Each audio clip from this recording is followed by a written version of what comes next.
Ուրեմն հարգելի հայրենակիցներ եւ մեր բարեկամներ, այս հաղորդումը շրջայցի արտահերթ թողարկումն է եւ կոնկրետ բովանդակություն ունի, դա կապված է արմենոցիդի կամ հայոց ցեղասպանության 110-ամյակի եւ նրան հայության արձագանքի հետ։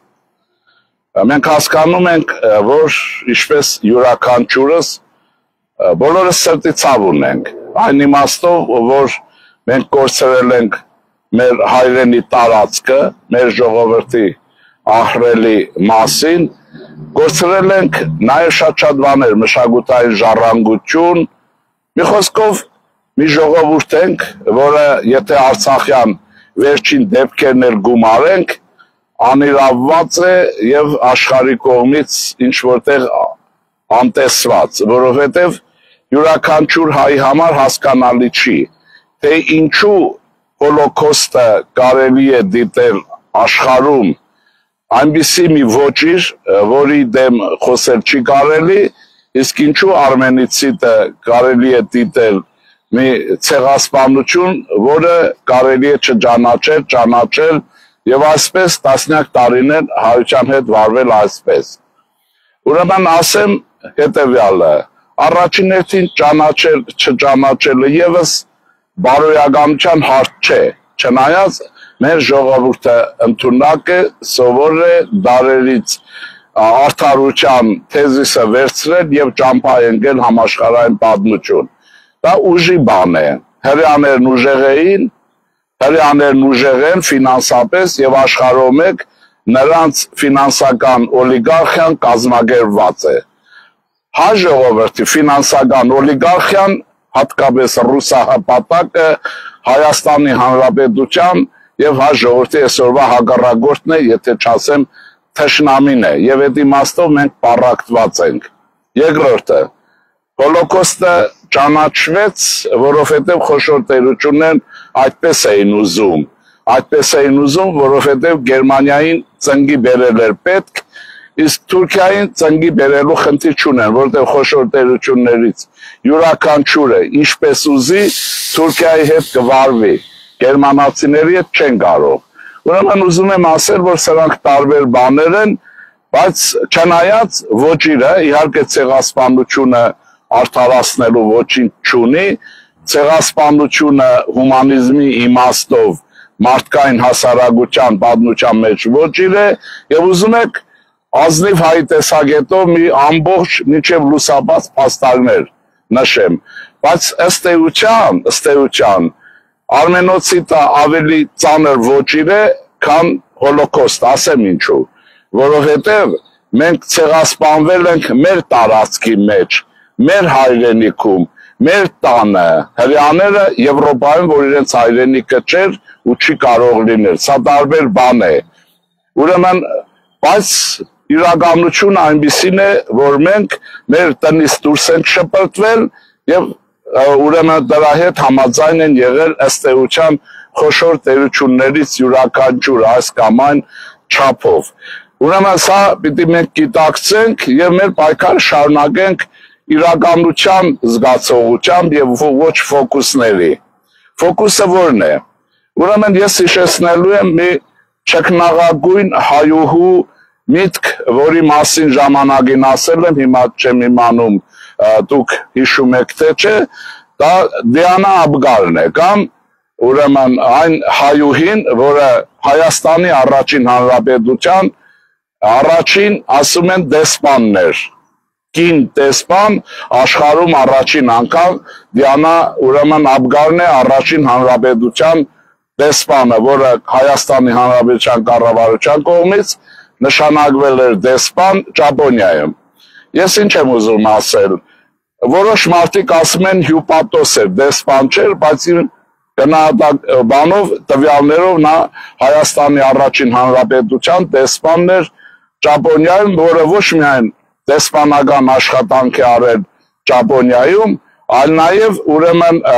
հսկայական հումանիտար հայապահպան գործ է արել, իր ամբողջ կարողությունը նվիրել է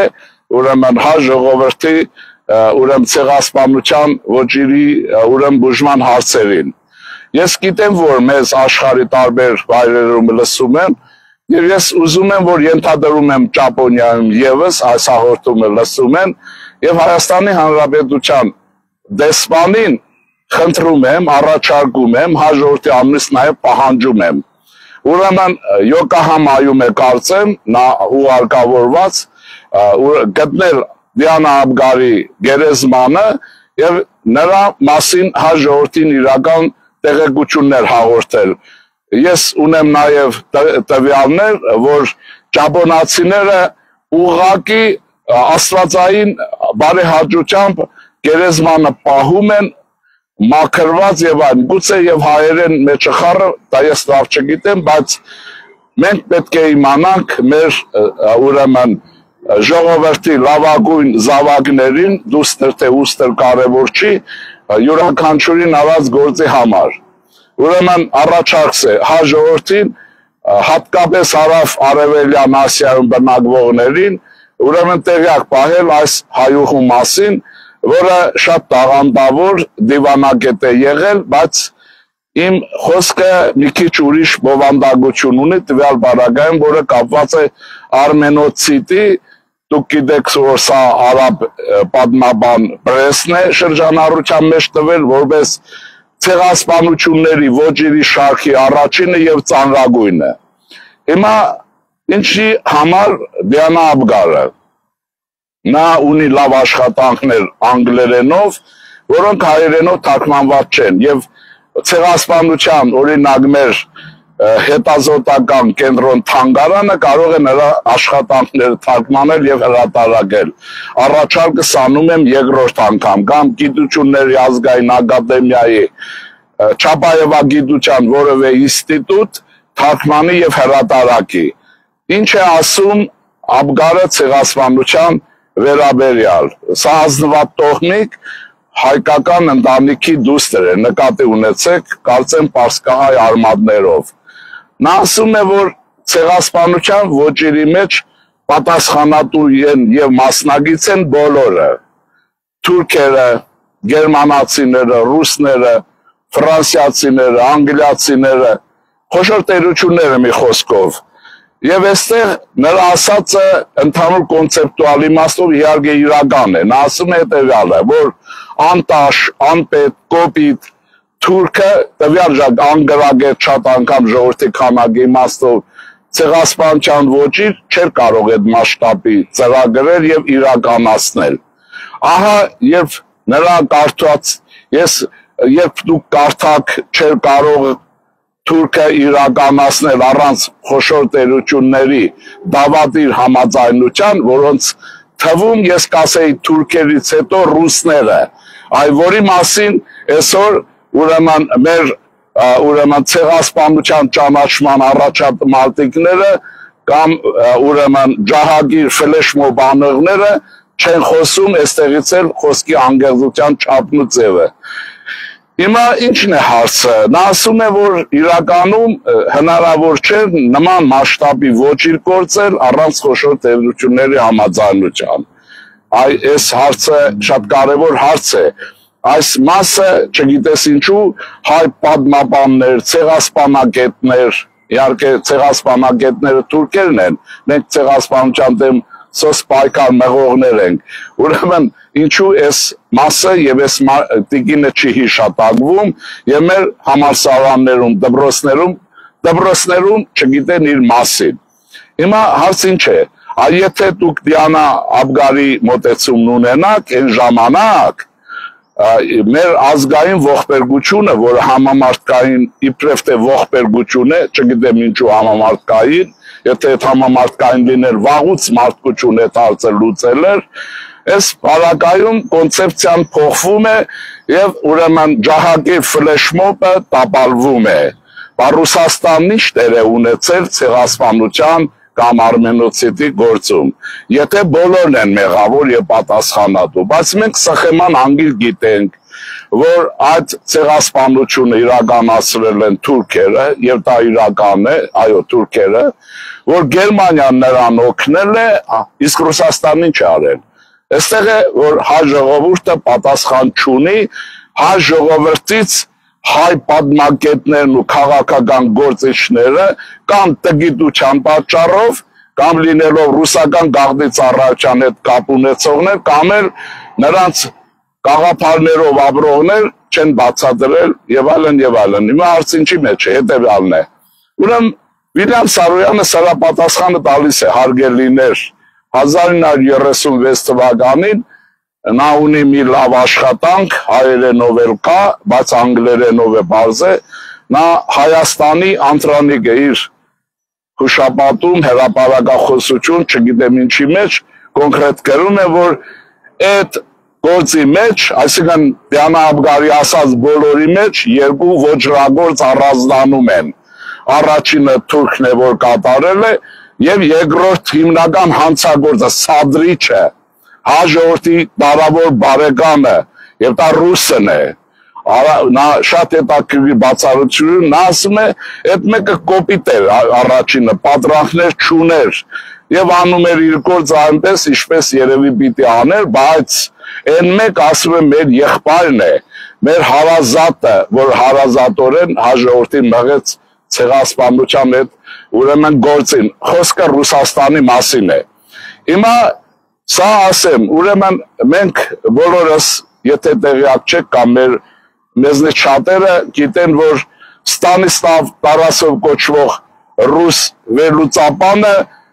բացահայտել է ցեղասպանության եւ պանթյուրքիզմի ակունքները, նա ասում է, որ պանթյուրքիզմի գաղափարախոսությունը մտահղացվել է, Վամբերիին նկատի չունի, մտահղացվել է ռուսական ցարական բանակի գլխավոր շտաբում։ Ես հարց եմ տալիս Հայաստանի լրագրության տարբեր ուրեմն աղբյուրներին, դուք տեղյակ չեք Ստանիսլավ Տարասովի գործին, որը Ռուսինֆո այդ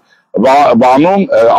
գիշեր-ցերեկ հարցազրույցներ է տալիս Հայաստանի եւ հայկական հարցի մասին։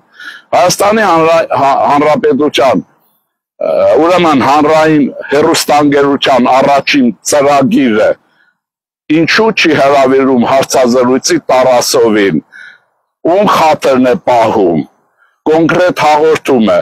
մնացած հեռուստաընկերություններ, լրատվության միջոցներ, հատկապես ռևանշիստները, այս հեռուստաընկերություններ եւ այսպես կոչված լրագրողներ, ինչու հարցազրույց չեք վերցնում Տարասովից, թե այդ ինչի մասին է խոսքը, չէ որ ամեն հայ չծնված օրից գիտի, որ թուրքը ոճրագործ է, ռուսը փրկել է մեզ, այդ ինչ փրկիչի մասին ես խոսում եւ ինչ ծրագիր է, որ իրականացվել է, ուրեմն հանրային պահանջ ներկայացրեք եւ Հայաստանի Հանրապետության լրատվամիջոցները մեզ ներկայացնեն Ստանիսլավ կոնկրետ եմ ասում Տարասովի ուրեմն այն շիշկին կա նրա հետ հաղորդումը եւ ձեզ ասեն Ռուսաստանը պանթյուրքիզմը ում համար էր մշակել եւ այն պանթյուրքիզմի զոհը ցեղասպանության տարիներին ով եղավ։ Ուրեմն սա ընդհանրապես հիմա մասնավորապես հետեւյալն ասեմ։ Իհարկե այսօր մենք որոշել ենք քրիստոնյա ժողովրդավարական կուսակցություն լուր կերպով ուրեմն վերապրել այն վիճակը, ինչ որ 110-ամյակը տրամաբանորեն եւ հոգեբանորեն մեզ գտելադրել, բայց երբ որ այդ ուրեմն գործը ուղղորդվում է Թուրքիայի հետ հարաբերությունների կանոնավորման խախտմանը, այստեղից բազ է դառնում, թե շան գլուխը որտեղ է թաղված եւ ում ուրեմն շան գլուխն է։ Սա Հայաստանի ուրեմն 5-րդ Չարասյան ռուսական ռսաստրու Ղարաբաղյան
Որ մասին չկա։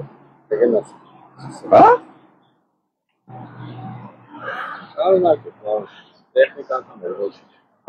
Ուրեմն ասեմ հետևյալը 1926 թվին բարեկամներ աշխարհասփյուռ հայություն առաջին հանրապետության կերտիչներից մեկը Արամ Մանուկյանի զինագից ընկերը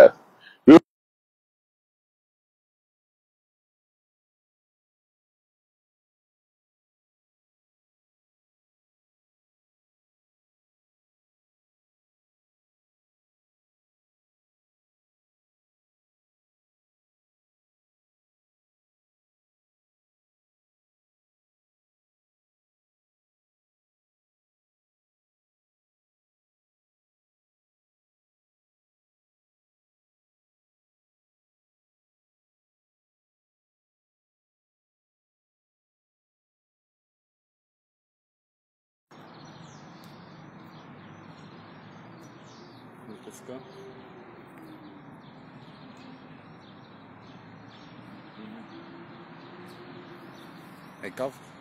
խոսեց։ Ուրեմն առաջարկս է Ռուբեն Տերմինասյան կարդալ եւ չկարդալ գլուխ գովելու համար եւ որ ուրեմն մենք հայ մնացինք Ռուբեն Տերմինասյան կարդալով մենք Ռուբեն Տերմինասյան կարդալով նրա քաղաքական հայացքները խորքը պիտի հասկանանք եւ շարժվենք առաջ ես կան ճիշտ ասած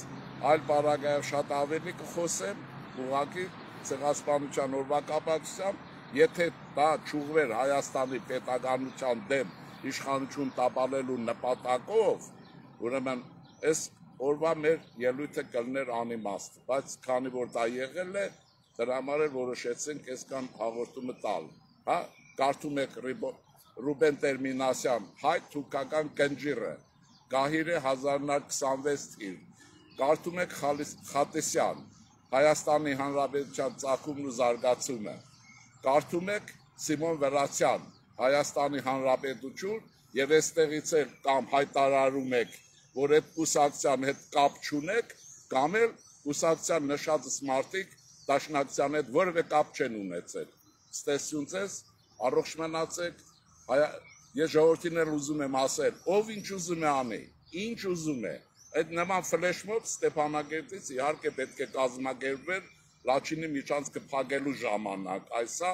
կլներ գործ բայց այդ բոլորն ուղղել Հայաստանի Հանրապետության արտաքին քաղաքական ուրեմն օրակարգը փչացնելու եւ Ռուսաստանի տակ մնալու համար կարծում եմ սա 20-րդ դարի գործ չի 10-րդ դարի գործեր չի դա Սուլտան Համիդի ժամանակների ուրեմն պատվաբեր գործեչագործներում ստեսյուն ձեզ